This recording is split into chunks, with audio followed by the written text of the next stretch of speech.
Oui, Sandrine. Faites-la entrer, merci. Merci. Merci, Sandrine. Bonjour. Bonjour. Mademoiselle Furet. Mademoiselle Furet. Prenez place, je vous en prie. Je vous remercie. Très bien. Donc, comme vous le savez, j'ai fait appel à vous car notre entreprise a besoin de vos services. Et oui, nous avons envie de recruter un nouveau cadre et je pense que vous avez les compétences nécessaires à cet effet. Ah, bien sûr. Très bien. Petit test, je me permets. Ah. Alors, voici un CV, évidemment anonyme, et vous allez me dire simplement ce que vous en pensez. Aucun problème. Bien. Ça me semble être une personne qui conviendrait parfaitement à votre profil. Hein. Très, très intéressant. Ah, regardez. Oui. Vous savez, la première chose que l'on remarque sur un CV, c'est la mise en page. Et là, c'est pas très très bien organisé, vous voyez. Ah oui. Enfin, je veux dire, les éléments, ils sont pas dans le bon ordre. On commence pas par les loisirs, mais par les formations. Toujours. La mise en page n'est pas faite, et c'est bourré de fautes d'orthographe. Mais par exemple, le mot expérience, vous l'écrivez comment, vous? Bah, en italique ou en gras.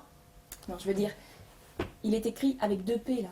Ah, c'est pas très important finalement. Ce qui est vraiment concret, c'est quoi? C'est justement l'expérience, les compétences. Oui, il faut pas se laisser avoir. Tenez par exemple, dans la catégorie expérience professionnelle, il n'y a rien du tout entre 2005 et 2006.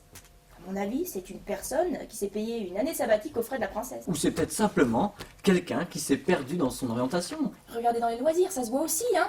Lecture, mots croisés, jeux vidéo. Il peut être sportif, hein. Comme il y a marqué jeux vidéo, ça doit plutôt être un stressé à lunettes, voyez. Ah, peut-être. Oui, enfin. Je pense que c'est un flemmard, hein. Je Non. vous assure. Bah, Si. mais attendez, vous êtes même pas. Vous avez lu là pour les compétences? Et le papier. Quelque chose de très important, ça, le papier. Vous ne remarquez rien? C'est une copie d'une photocopieuse publique.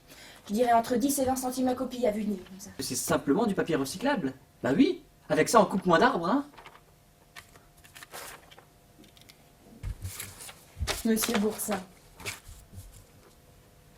Entre nous. C'est pas d'un cadre dont vous avez besoin. Non. C'est plutôt d'une bonne assistante pour vous organiser. Vous croyez?